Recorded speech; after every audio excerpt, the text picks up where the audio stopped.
What's up, folks? Justin Garcia, aka Master Chim here, and welcome to another episode of the Pressure Project Podcast. ThePressureProject.com is our website.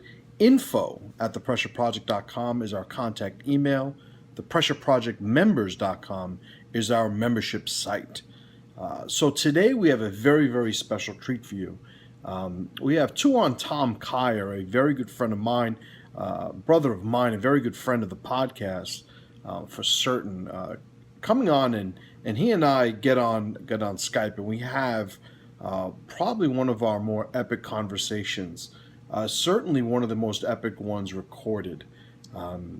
It is a treat on a lot of different fronts. Number one, the subject itself is the emotional allure and pitfalls of leadership, the strength of logic in leadership. We talk a lot about the concept in psychology called LOT, logical order of thinking, and how it can help a leader become a stronger leader. You know, in this day and age, when leadership is so vital to the movements of different groups and different tribes, for various different reasons, most of which we're aware of, it's very important that we understand how emotion could sort of pull us away from our best work and our tribe from its mission. So check out this interview. The first hour, it's actually about an hour and 26 minutes, is on the, well, it's here, obviously, for everybody to see. The second segment, which is another hour of content, where Tom and I get into some personal stories. We get into a bunch of more information that, I'll leave it for you members, but that is in the membership site. So members, once you listen to this, log in, watch, listen to the second hour of this talk, because it is an incredible one. So without further ado, I give you Tom and I talking about leadership. What's up, folks? I'm here with Tom Kyer. You guys are familiar with him. He's a very good friend of the podcast, a brother of mine, and I managed to drag him back to have another manversation, another power talk with you guys. Today we're talking about emotion and logic in leadership. And Tom, you want to say hi to everybody? Yep, it's good to be here as always. Thanks for having me on. Good to have you. So today we're gonna talk about, in the first segment, we're gonna talk about what it is to be a logical leader, how LOT, an integral term in psychology, and something that I really credit with changing so much of my life, just sort of holding me to my feet to the fire sometimes, and sort of forcing me to admit what is more logical, how to admit where I'm being emotional, and it's made me a better father, a better husband, a better coach. It made me a better thinker, and in leadership, it's one of the things that we see so many times, really, really leading people astray. And the great thing about it, it's like almost having a superpower, that when you know LOT and you understand, and that's standing for logical order of thinking. You could see where somebody else is sort of going off road with their thought processes, and how from positions of leadership they're really leading their tribe astray, and they have no idea. And we notice as soon as their foot steps off the road, we see it. And they're oblivious. They just think that, the pavement, somebody took the pavement away from them. Meanwhile, they hit a hard left and they're driving through the bushes right now. Yeah. You know what I'm saying? So what's your experience first with what LOT is, and how this helps people become better thinkers? Yeah. So, there's a lot of stuff out there on critical thinking, on reasoning, on improving our cognitive abilities. And all that stuff is really valuable in most cases. It's very logical in and of itself. So if you wanted to study critical thinking, you could get any number of books on it. You can research it online. You can take college courses on it. Um, and what we find is that even people who have a very high level of understanding of critical reasoning or logical thought in that regard make bad decisions in their life.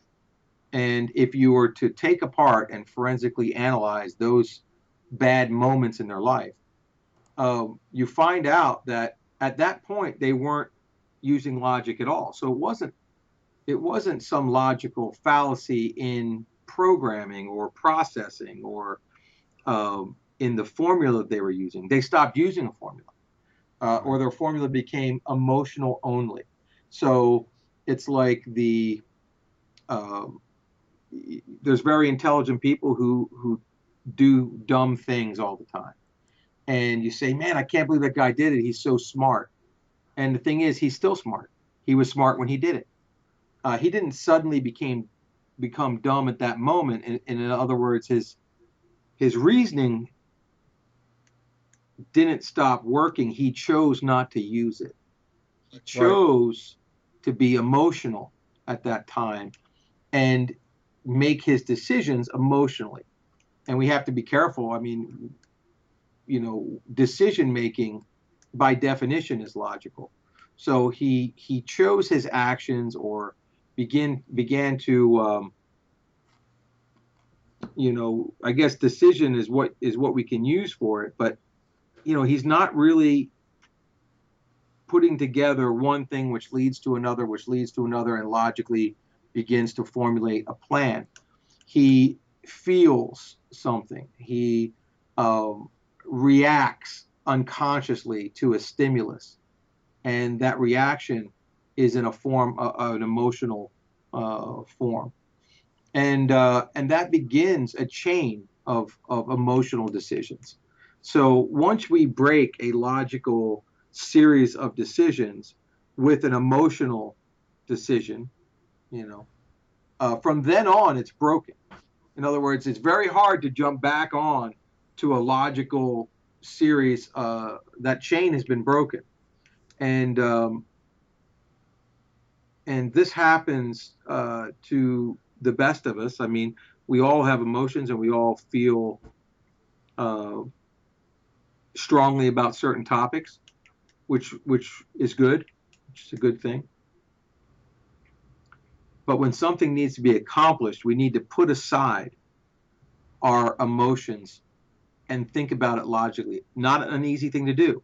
So LOT is not about critical thinking. It's not about reasoning, although we do touch on it when we talk about it. What it is about recognizing that moment in your life when you're about to step off the path. You seeing it ahead of time, seeing that you're about to misspeak, seeing that you're about to do something which is going to lead to a series of events, all emotional.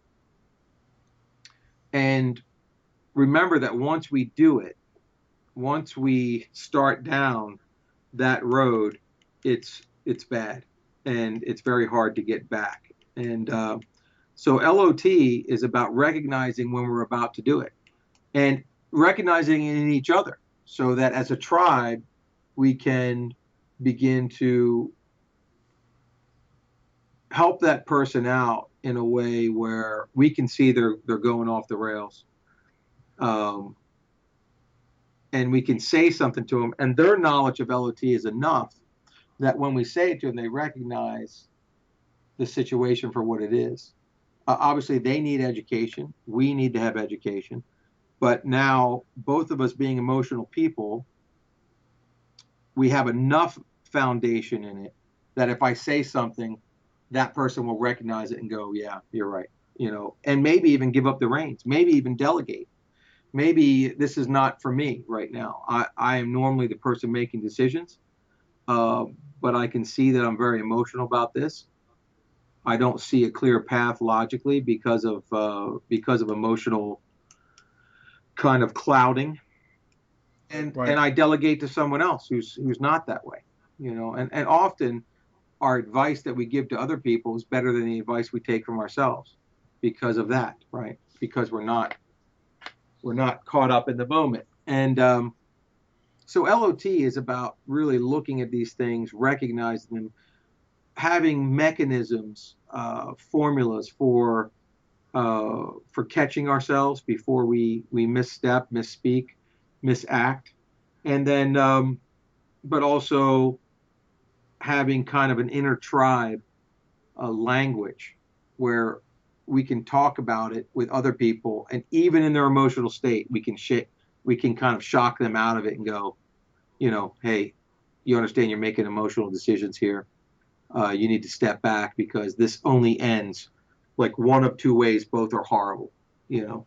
Right. And so, a lot of people think LOT is critical thinking, and critical thinking is what we want to get back to.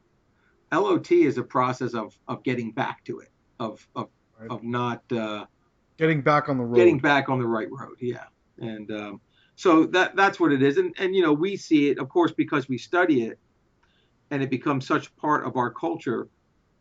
Uh, we spend a lot of time talking about it, and people who spend almost no time talking about it because it is something only within our tribe. Um, we recognize it, and other people don't even know what you're talking about. Even people who understand critical thinking, which is kind of a more public uh, topic, which is associated with LOT. Um, Even those people uh, don't necessarily understand LOT because it's that thing that keeps them from thinking critically. It's not critical thinking itself, Right. Right. and so yeah.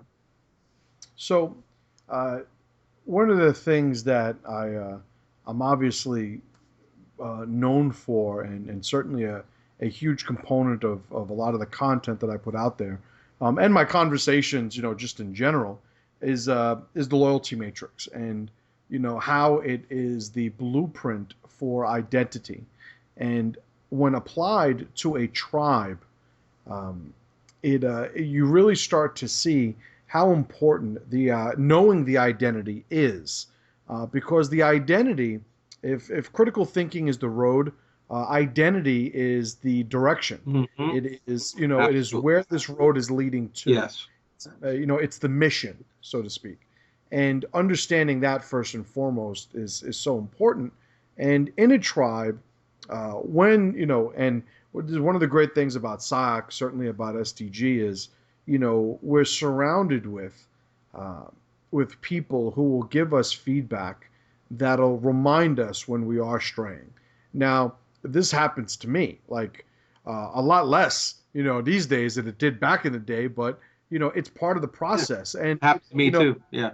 and for me, I've always been a very although I would like to think my critical thinking skills were always pretty straight away, and Mm-hmm. certainly developed. I was also a very emotional person growing up, with anger and rage issues, and I always had the chip on my shoulder. I was always the what the fuck are you looking at guy, Mm-hmm.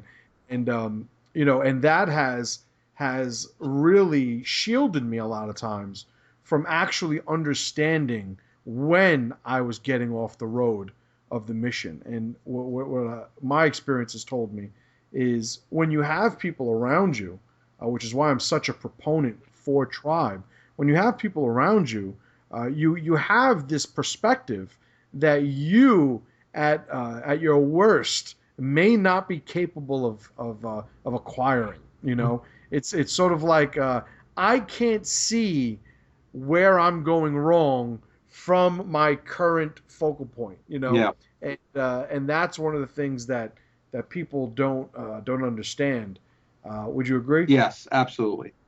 And of course we need tribe for that very reason because none of us, all of us are going to be emotional about things. In fact, if you find someone who's not emotional about anything, uh, probably not worth much as a person. Um, in other words, cares not strongly about anything, like doesn't have anything that drives them. What's he get up in the morning for? Why are you even here? Like check out. You don't even need to be here. Um, and at the same time, someone who's emotional about everything is also useless. You know, Right. cares too much about everything. That means you care about nothing.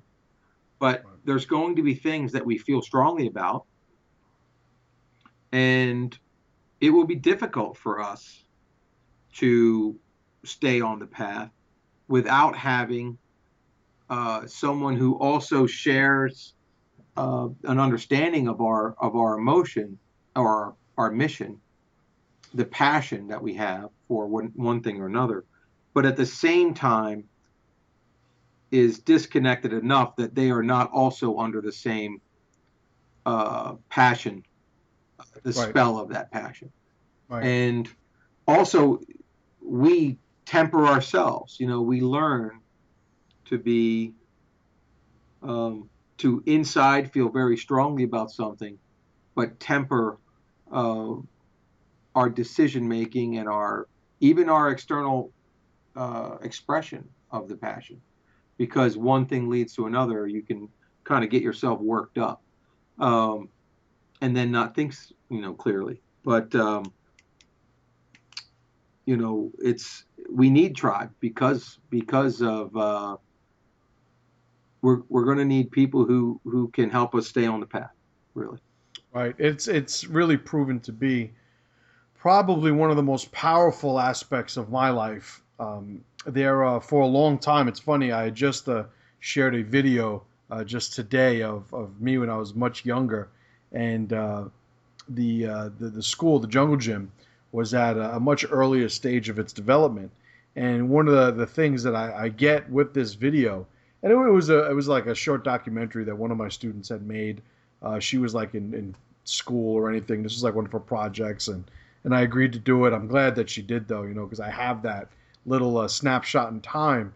And for the students nowadays, they look at it, and obviously I'm a lot younger. Obviously I'm still competing, so I look different. I sound different, in the video. And a lot of people comment, "Oh, it must have been really cool back then." And it's that allure of the whole "remember when" type of conversation, which is so useless. And Mm-hmm. I think about back then. What I think of when I look at that video is how I was basically raising mercenaries, how I had this pack of wolves that you know I was the alpha, and while I was the alpha, everybody stayed in line. But as soon as I stopped being so competitive, as soon as I started focusing on developing, the business of the jungle gym, and trying to do things necessary to give us a better place to train, and a more robust schedule to train. Like as soon as I tried to sort of bring us, try to level us up, you know, Yeah. uh, everybody, not everybody, but a lot of people just, ran for the hills. And the first sign of this in their eyes not being the best situation for them, they were out of there, But if you look at the timeline that that video is taken, you see a bunch of people that if you ask them, you know, where, how long, are you loyal to the Jungle Gym, and what do you think about your experience here? Every single one of them would have said, Jungle Gym for life, and Yeah. they would have been, those fucking idiots. And Yeah. it's I look back at it favorably because I remember the process. So when I wrote the loyalty matrix and I made the series and I started dealing with so many of these things, this is where it's from. I've been through these experiences. I've been through these sort of lab experiments where it's like, all right, I'm running a formula that isn't working. I need to find a better formula to get a different result. Yeah. And one of the huge hinges that has given me so much control to leverage is getting in touch with my emotion, and certainly surrounding myself with people that I trust enough to let me know when I'm stepping off the Yeah. path. But getting back to the point quickly, I would not know where that path leads if I did not know what the mission of the tribe Yeah. was. Staying on You know, mission. Yes.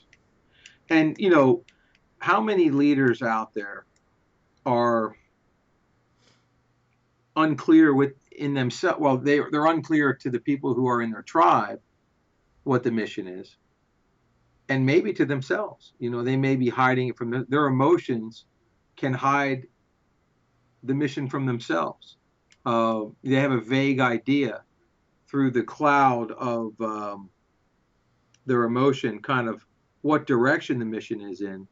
And maybe that's enough for them at the moment, but it can't be like that forever. You will burn your tribe out without having a clear mission. And there's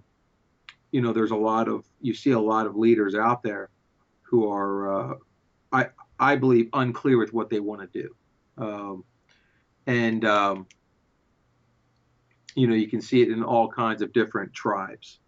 And it could be something like a martial arts school. It could be a military, a country. It can be a sports team. It can be so many different kind of tribal constructs where it's important that the leader understand, even if he doesn't convey it right away, he needs to know where they're going. And in a lot of these, you have leaders where they're respected for their emotion, and they may even have been put in place by the tribe members for emotion. Right. And that is tribe members failing themselves.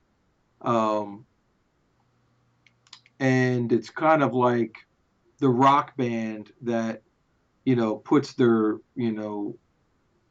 lead soloist like in charge of what they're going to be doing rather than hiring a manager, or rather, right. Like there's so many different forms of this that we can see. Business, obviously in business, you see it all the time. Where's our business going? What's it going to be doing? What's the plan for the future? How are we structuring this? What are the stages of development? That's, very, very complex. And a leader who kind of is passionate about the product is not necessarily the guy you put in that position. So. Right. So, and I agree completely. I've a couple of sayings that I share a lot. Number one, emotion is the spice of life. Right. So, emotion, makes life a little bit more tasty. Mm-hmm. But also a leader is somebody who inspires others to fight for his tribe's immortality. Mm-hmm. And not knowing, who you are, what you're doing, what the point of this all is, it's kind of flying blind. Mm-hmm. It's I wouldn't consider somebody an excellent pilot if they've never actually moved the plane from point A to point B. And sometimes a guy just wants to come up, arc, and land, in his destination, and maybe he can't make the plane do a bunch of flips and barrel rolls and all these different things. But that we're going to get to where we want to go. Mm-hmm. And if we don't know where that destination is, you see how so many people get sort of led astray. Yeah. And, you see it in, like, I've always had the ability, I think, to fire guys up. I've always had the ability to get them riled up, to charge them. I give good battlefield talks. I get them ready to run through walls for me. And the development that my experience has given me where that's concerned is I now have a direction in which to lead them. I now understand what I'm trying to accomplish, and just getting people, pumping their fists in the air doesn't do it, because I've had plenty of people pumping their fists in the air that as soon as the emotion wore off, they headed for the hills. And I have other people who I had pumping their fists in the air, and we didn't know what the hell we were trying to accomplish. Right.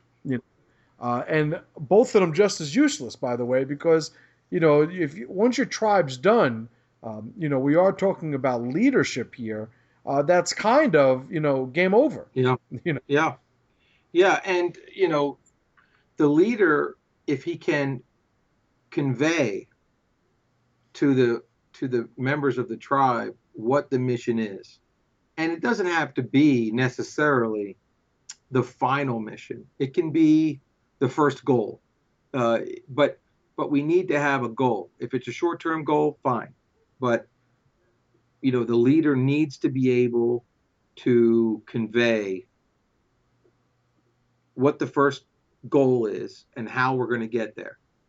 And there's a lot of motivation that can come from that. There's other ways to motivate people.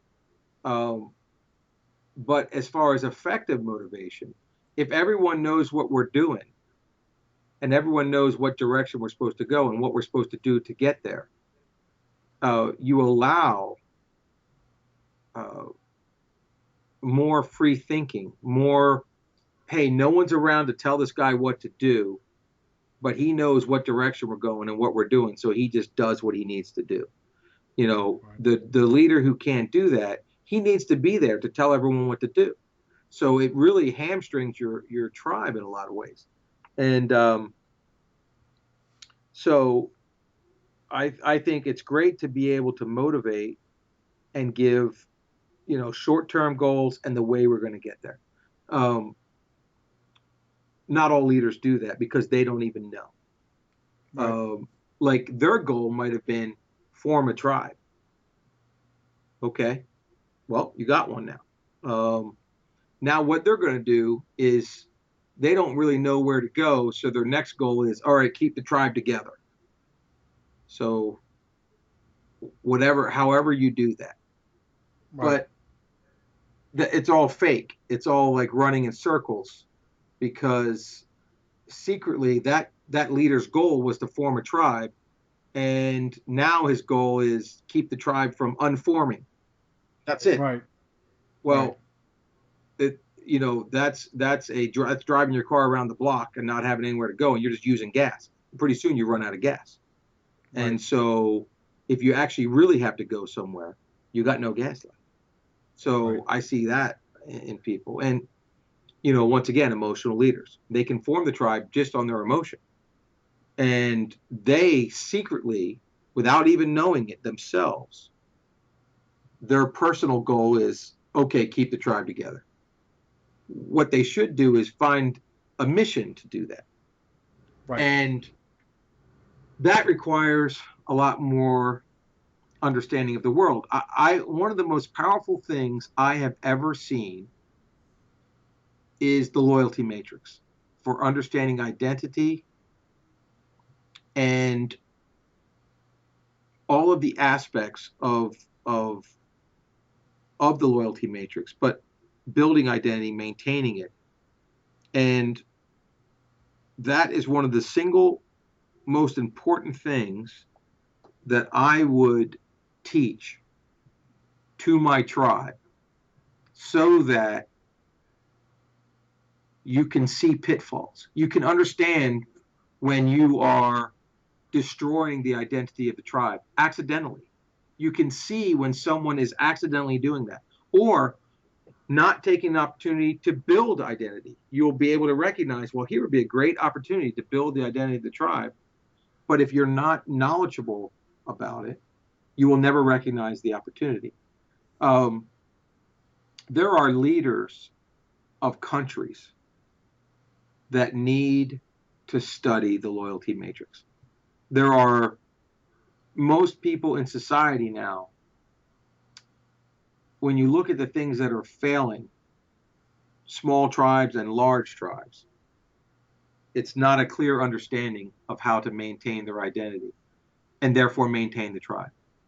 Um, but that is the single most important thing, um, I believe, to saving tribes from dying, from self-destructing, from committing suicide, from wearing themselves out.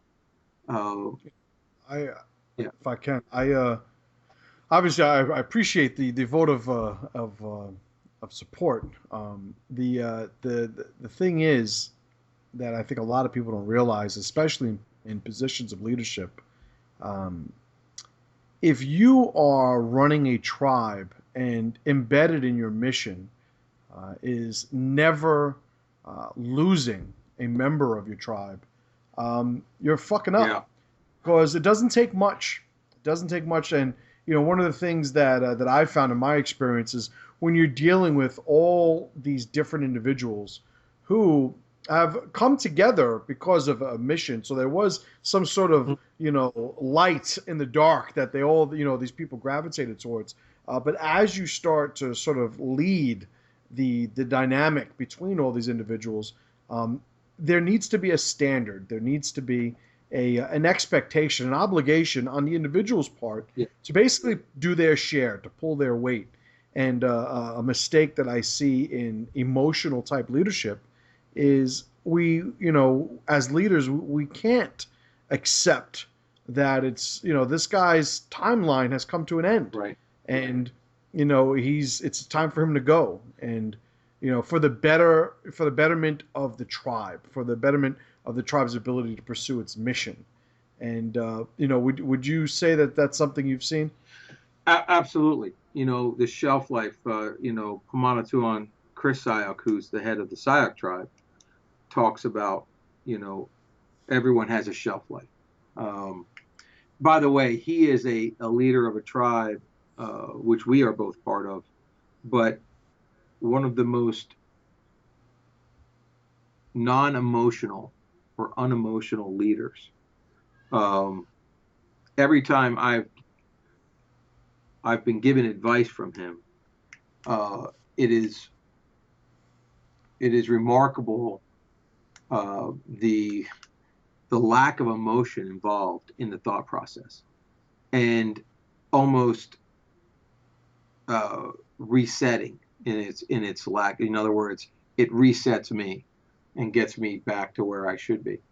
But shelf life is something that we talk about. That the people who now, someone's shelf life can be longer than their actual life, Mm-hmm. right? So, but if that person was to live forever, there would be a point where the relationship would end.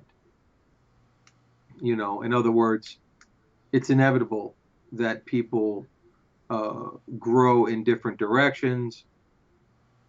Very difficult to grow parallel for eternity. Right. And in most cases, it's much shorter than a lifetime. So, no big deal. That's the way it should be.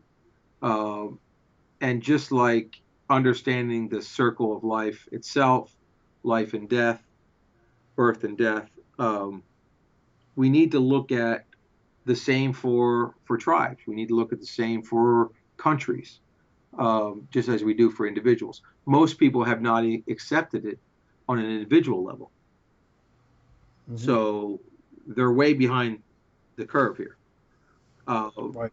you know, I just had a talk tonight with my sons about life and death, and we had a little talk on religion and talked on some other things, but they're getting their heads around it. But they're kids. That's you should Right. get your head about it. But there are plenty of grown men out there who uh, who are not understanding life and death, or the timeline of anything that has a natural timeline, to include relationships and tribes and structures of anything that's a living organism. Right. Tribes are essentially a living organism, have cycles, so um, that is absolutely, I believe, a given, you know. Right. I it's it's one of those things, a talk that I have very very often with my guys at the school, because one of the things that happens in a martial arts school, and those people who are either part of a martial arts school, or there are some martial arts school owners that listen to the podcast, definitely relate to this. we have those people that pretty much betray the tribe. And I'm not talking about people that, just sort of, their shelf life, as Pamantuan would say, has expired and it's time for them to move on, which I think everybody could understand is a part of the process. But I'm speaking about people who pretty much completely aim to leave the village ablaze Mhm. as they ride out into the sunset. And I try to explain to my guys, when this happens, right? Because it's happened, numerous times over the years. I tell them, or I ask them, if we look at, a year ago, or at the beginning of this person's, timeline or shelf life, you know, and we asked ourselves at that point, what are the chances that he was going to do this? The answer is 100%, Yeah. right? The chances that this was going to happen was 100% because it happened. Right. So it's always more productive to look at these instances as not a sort of, ironically, an emotional, woe is me, the world's out to get me, the sky is falling type of mindset. And it has always proven more productive to me, and it's something that I share with my guys. Well, let's look back and see all the signs that we were being given that we completely ignored. Hmm. How could we reset our perspective on reality? On, I love using the word, the universe. Like, Yeah. how could we pay attention a little bit more so that we could see that this was bound to happen? Because, by the way, it was always 100% Hmm. in terms of probability. And talking about LOT and, the ability to not sort of be led astray and sort of off the road of mission, uh, it's one of those things post event, right? Post, trader, well, how could we learn? How could we make sure that we absorb all the signs? Maybe even, in lesson form, since we couldn't do it preventively. How do we learn the lessons so that we could recognize them earlier? And that has served me so well, in doing what I'm doing. There's times where, and I know you have these experiences where a guy will do something, or he'll say something, or he'll opt for a certain direction in his deeds, Hmm. and you start the timeline, right? The countdown. It's like, Yep. yep, here we go. Yeah. This is step one.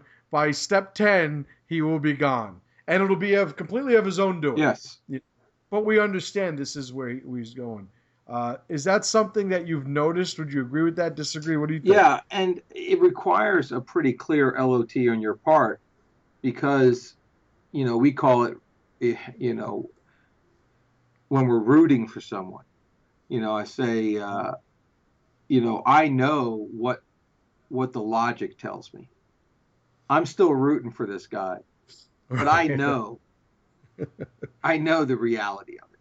And we jokingly say, yeah, I'm rooting for him because it's our way of kind of um, making fun of the inevitable that we see. Right. Um, and but of course we don't want it. But there's nothing to do. There's nothing else to do. Um, Anything you do to try to manipulate the situation um, ends up using a lot of energy, and it's going to happen anyway. You may Right. delay it. You may give that person more power when they don't really deserve it. But you know, I the same thing I tell my wife and anyone else is I said, love only ends one way, and that's pain. That's the only way it happens. You know, everyone you love in the world, either you die first or they die first. That's the way it happens. Right. So, and either they leave you or you leave them. And however it is, death, whatever. This is a logical way of understanding the love. So, Right. anyone who doesn't like that or would like to look away from that, is just looking away from reality. Right. So the thing is, that's why you enjoy the time you have right now, Right. because all of the people in your life will eventually be gone, like the day you die, or as they die one at a time.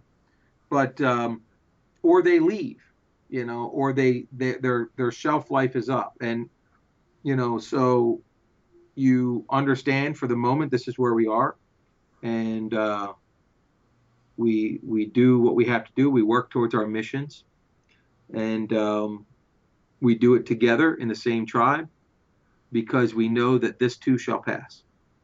Right. And you know, it's trying to stop time and hold on to it is where we really fail. Um, because the loss of people is not a failure, it is the way it goes.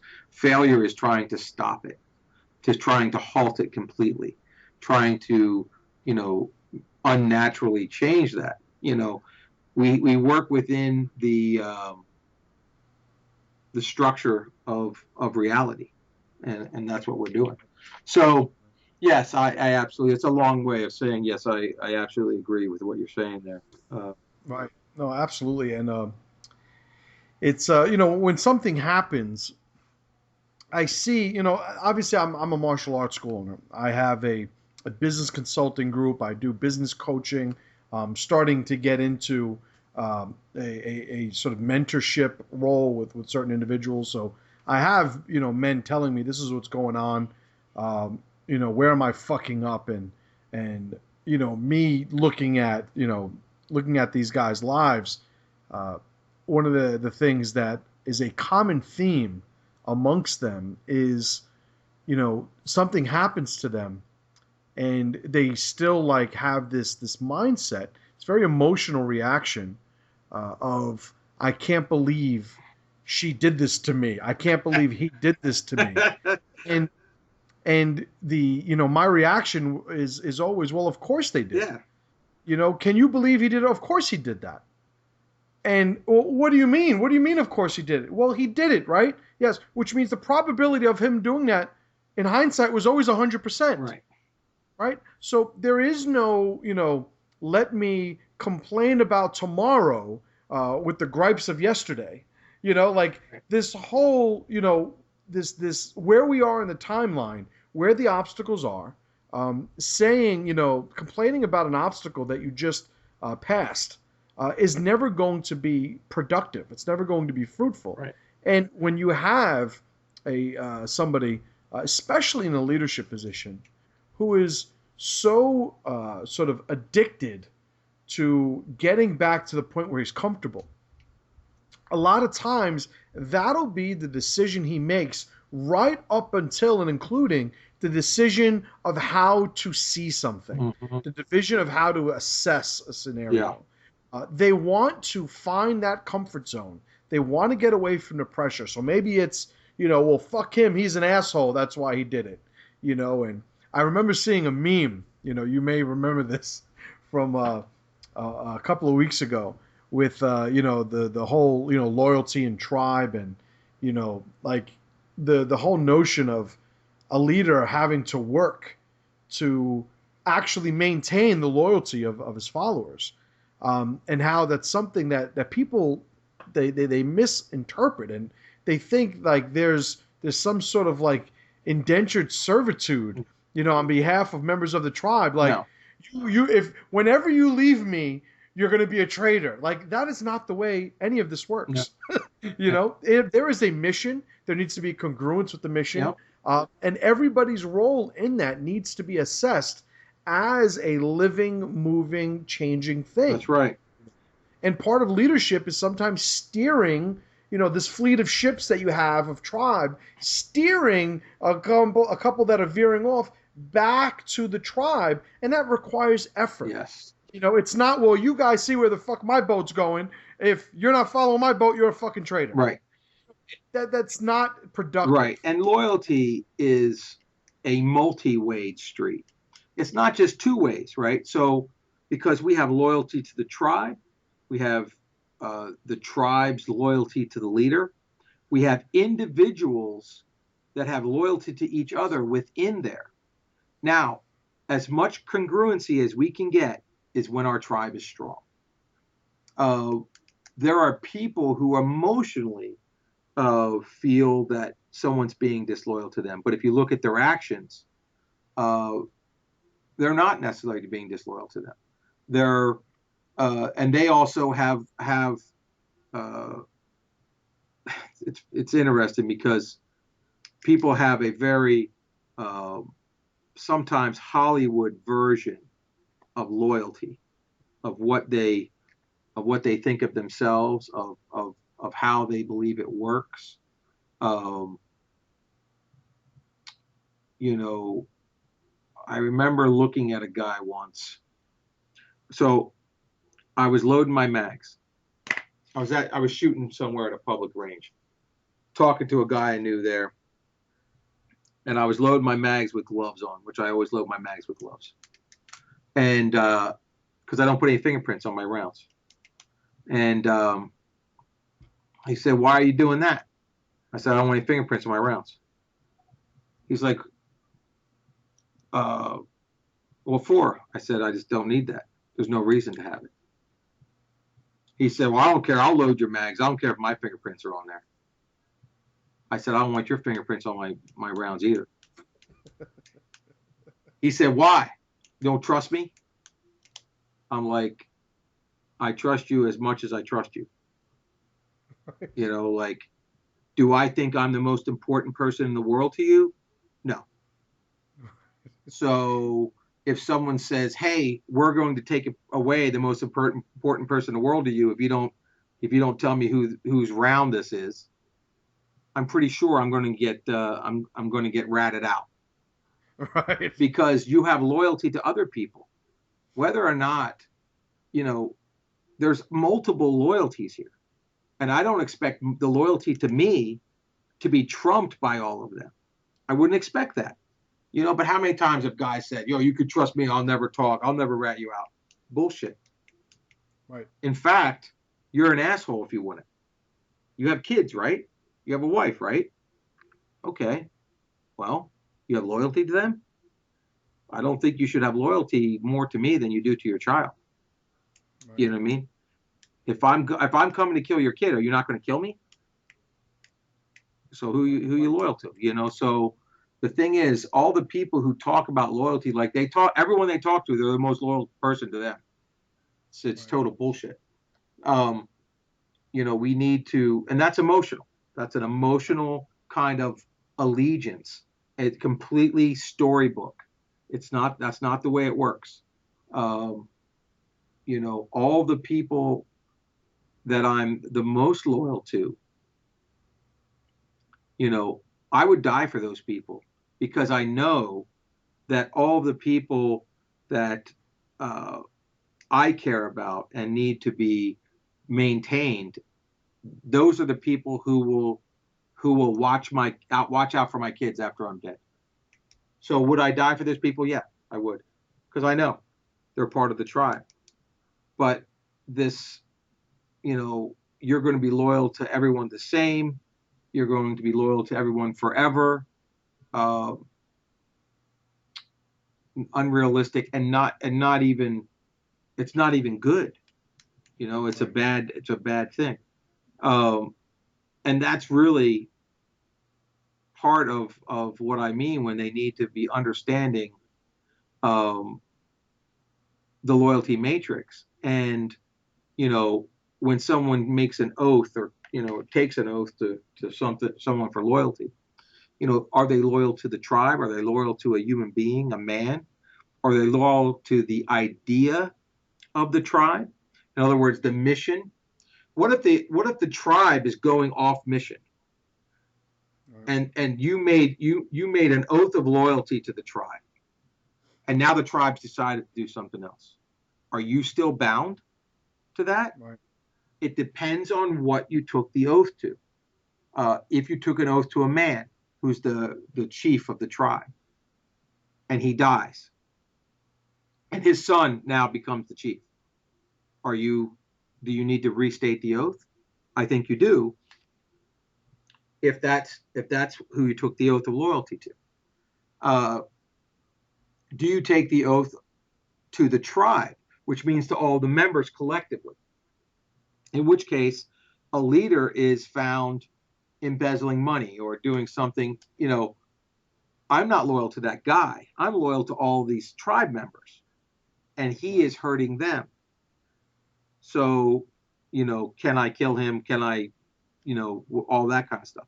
So it's very rarely as simple as people first put it out when they start talking about, you know, loyalty to a leader and a leader's loyalty to the tribe.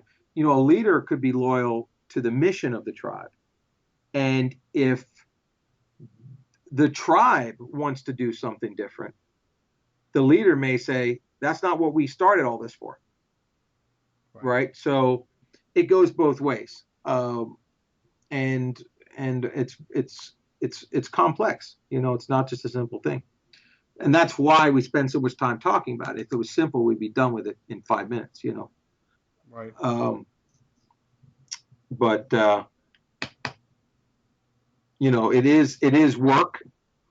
A leader has to work, and a tribe needs to work, and the loyalty goes both ways. The leader of the tribe needs to be loyal to the tribe, loyal to the mission, loyal to individuals that he is also, and the tribe needs to be loyal to him, loyal to the mission, loyal to each other. Right. And how much congruency can we get in all those different veins, all those different lines? It's and nowadays we have leaders of different tribes who either don't understand any of that or secretly have other things they're loyal to that they don't disclose.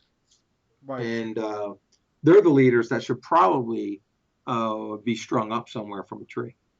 Right. Right. But, so, when you mention that, obviously, my first reaction is, Merkel in Germany, and, people who so clearly have a different mission than the mission of their tribe. And, like people will ask, well, what makes somebody loyal? What makes somebody disloyal? Like a loyal person to me is somebody who is sincere and maintains integrity when defining what their mission is. If we look at the loyalty matrix, one of the things that you look for, in closed loyalty is a congruence between the identity of the individual and the identity of the group. Well, to me, disloyal people are people who represent that relationship deceptively. They aren't sincere. They are saying, yeah, I'm all about this, but they're the one at the vegan club who's eating steaks for lunch, in their car. That is a disloyal person to me, because they're people, and it comes down to a disloyal person can't be trusted. And why cannot they not be trusted?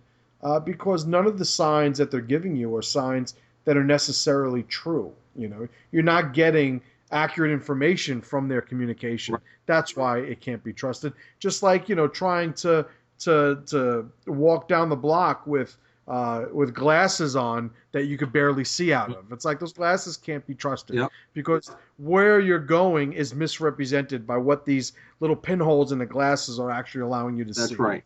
Yep. Yeah. And how do you feel about, so the guy who's, a vegan and hangs around with all of his vegans, but then eats meat like in the closet, that guy is cannot be trusted. But now that act, does that hurt his tribe?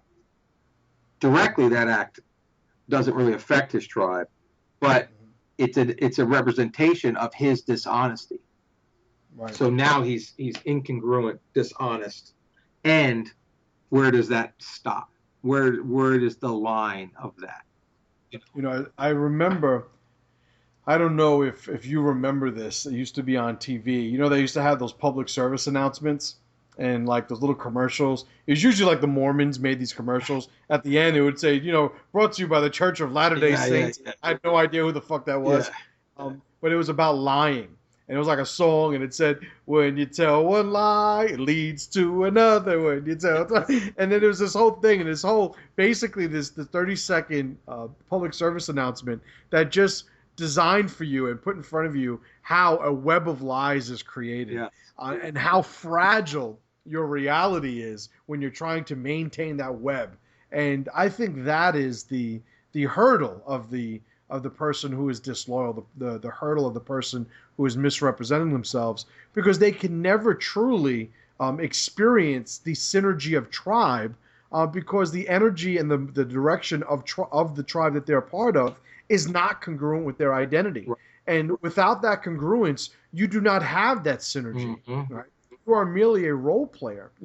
Now there are certain instances where, on an individual basis, there may be a defendable need to misrepresent your identity. If I'm a farmer somewhere in the Middle East, and a fucking van of ISIS shitheads show up, and they say, are you a Muslim, whatever their special type of Muslim brand is. I'm sitting there looking at me, my wife, and all my kids. Oh yeah, yeah. I was just about to put up my ISIS posters right now. I just pulled them down because we were cleaning the walls. Like I'm all about ISIS. Like maybe that's what I say right then and there, and I misrepresented because on the short term there is an identity sort of crisis. Yeah.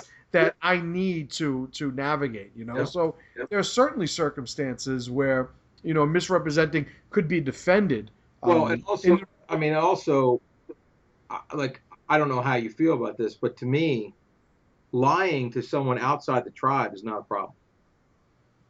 That's people have a rough time with that. That's They have a very rough time with, like, I'm always surprised. I should say I have been surprised, probably to a lessening degree as time goes on, that there are people who are so anti-globalist, anti-world government, anti-this, anti-that, who think that we're supposed to, even though we're not a part of this group and we're our own tribe, and like a lot of the guys, America shouldn't be worried about what's going on in the Middle East. America shouldn't be doing this, shouldn't be doing that, and that's a conversation for another day. But specifically, they communicate this reluctance to sort of allow us to be looked at as one group, but they're so eager to apply in-tribe morality to this other group. and I think it's a lack of understanding. In other words, in education, in probably the way they were brought up, but they need to sit down to a series of lectures on the loyalty matrix. They need to understand, because it's a very simple, it's very clearly understood once you get into it. And it's just merely them not understanding it, because once you logically go through it, there's nothing else they can say. Either you don't have your tribe's best interest in mind, or you do. And in those cases, when you do, it requires you sometimes to treat outsiders, ways that you would not treat your tribe. In fact, how do you even know who's in your tribe and not if you treat everyone as if they are? Like, what's the benefit of being your brother, right? Absolutely. I remember Alan West, who's, I would love to see him more involved in politics. He's Stop. We're supposed to be racist, remember? right. But he talked about, when you use your resources to help an illegal immigrant, those resources are given away. In other words, there's a limited number of them, and you've chosen. So now, which American have you chosen not to help?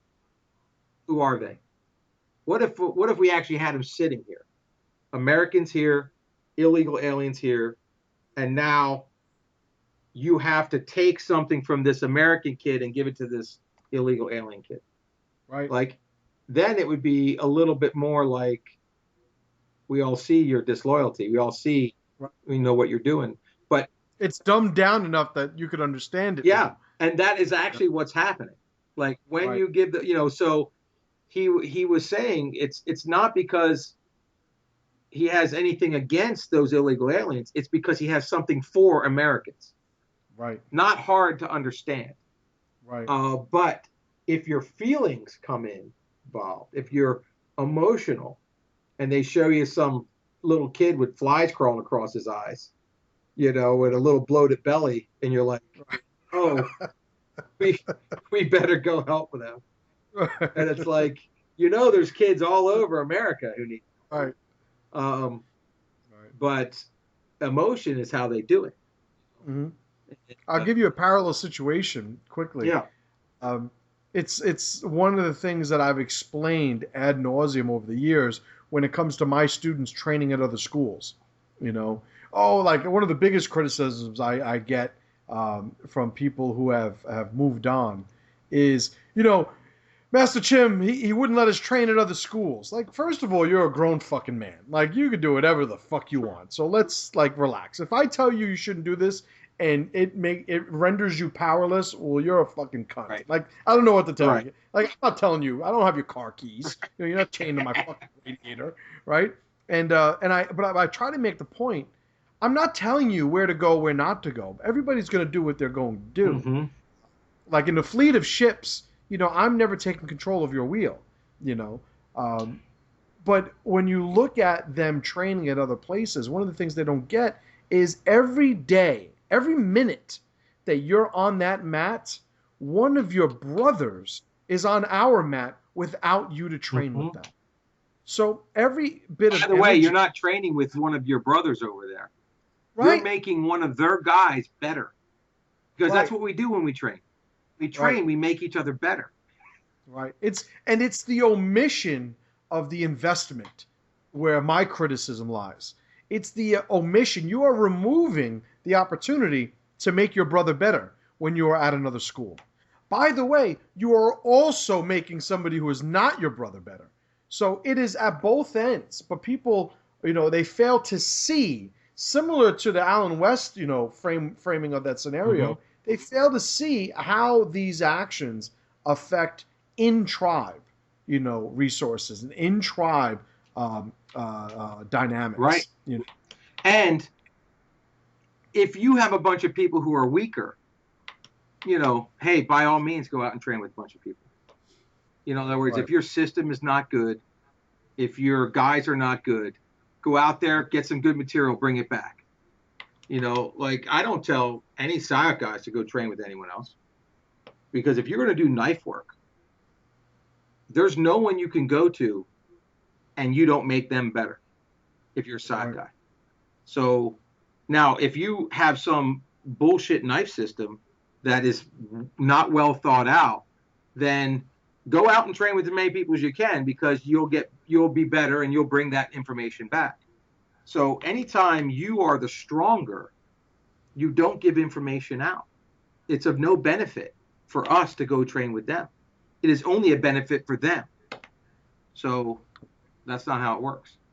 And as a leader, this is one of the things. These are the things I find myself often when criticizing leadership or trying to sort of figure out, why the moves of certain leaders are good, bad, in reference to their tribe and their mission. When trying to sort this out, one of the things that happens is I'm usually stuck because I realize, well, they don't even fucking understand these things. Right. It's not even a criticism of their application of universals. They don't even get the universals yet. They're not even speaking the language. Yeah. If they're in a good mood, they're a certain type of leader. If they're in a bad mood, they're a different type of leader. And everything sort of reacts to the ebbs and flows of their emotion, which by definition is not logical. Right. Right? You are not bound by, the laws of the universe when you dance to the beat of emotion. Certainly not unconsciously. I will consciously change the way I lead. And to other people, it may seem like I'm in a good mood today or not or whatever. The whole thing is some people need a kick in the ass.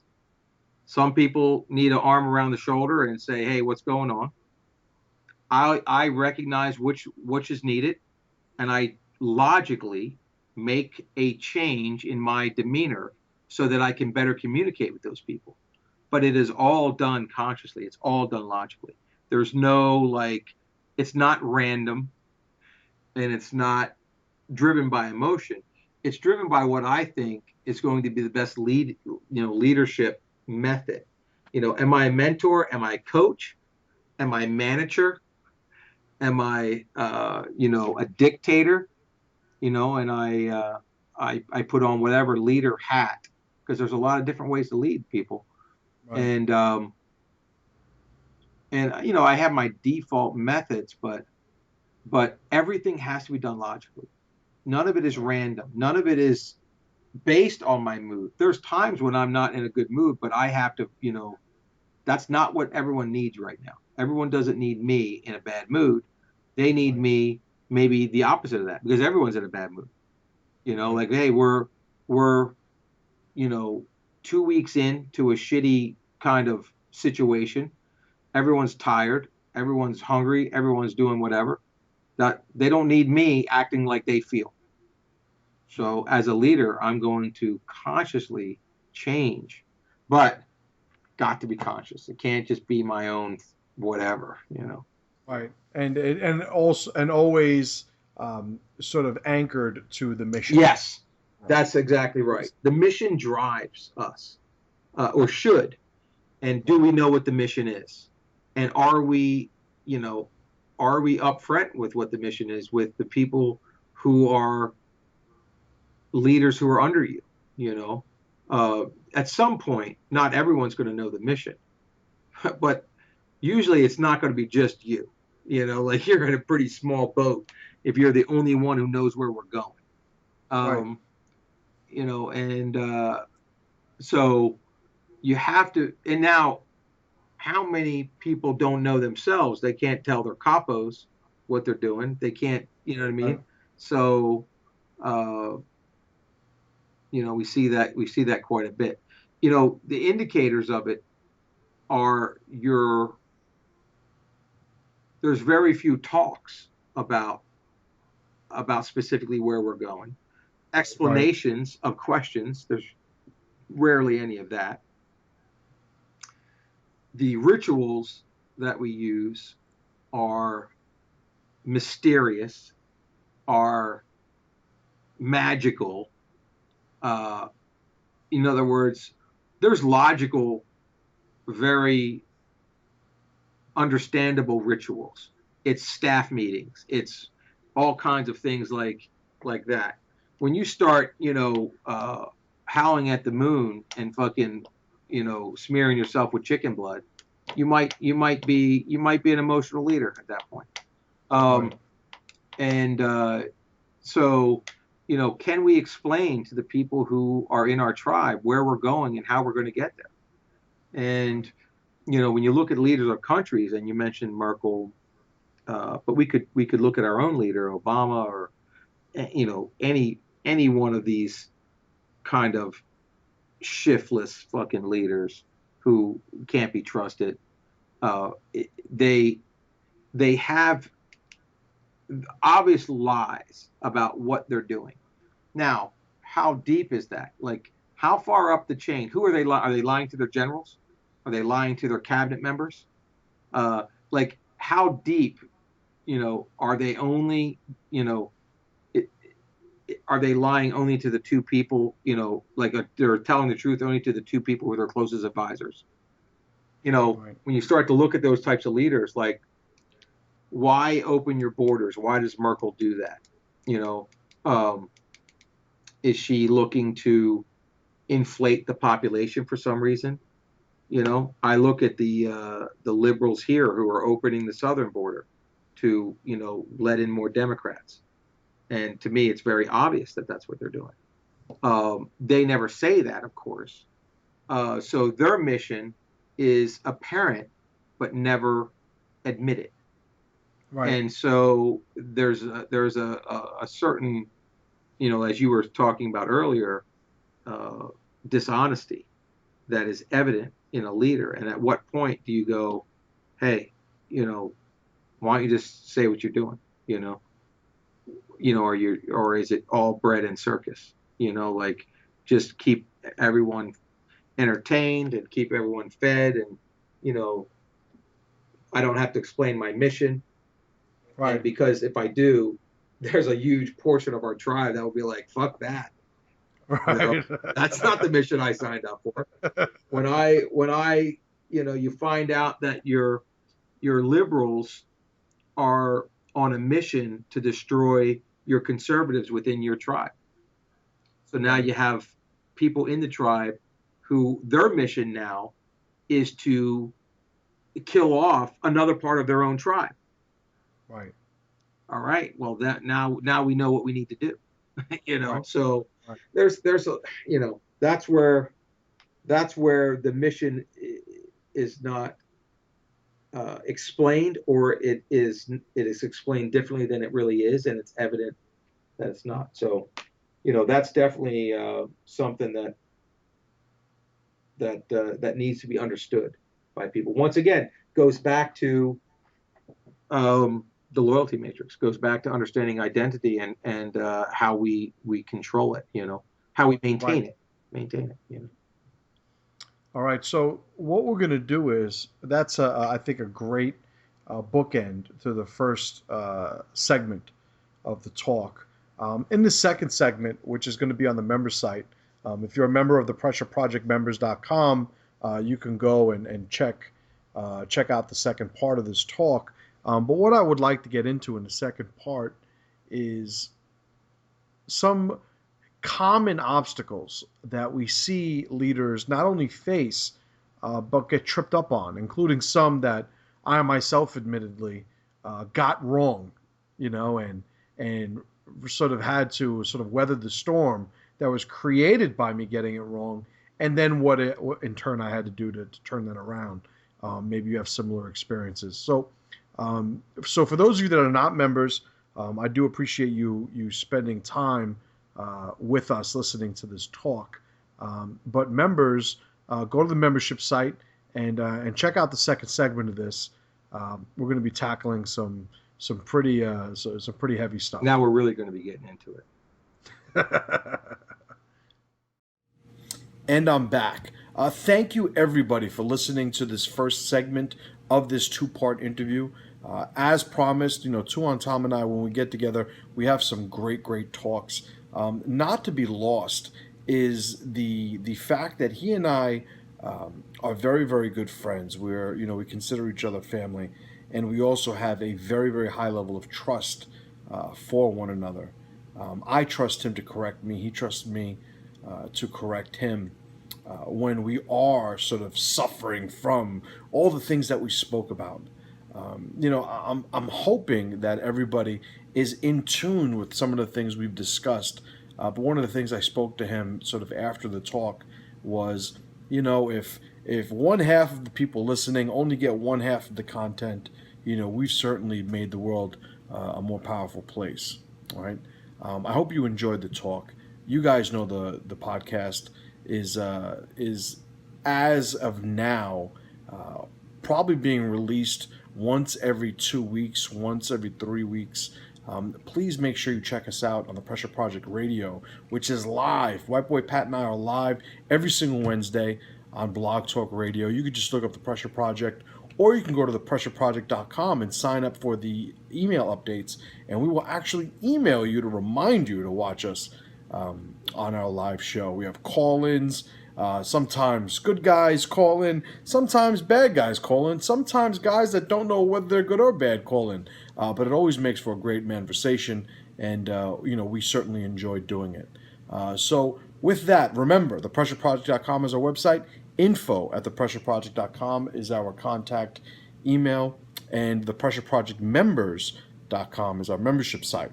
The second part, of this talk will be on the membership site, so go there and check it out. $25, you could join for 3 months. With that membership, you have access to the loyalty matrix, the warrior continuum, Every single episode that's archived.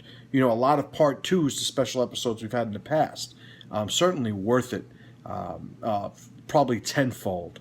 But I'll leave that decision up to you guys. But I look forward to speaking to you next time. And as always, brothers, pressure to power.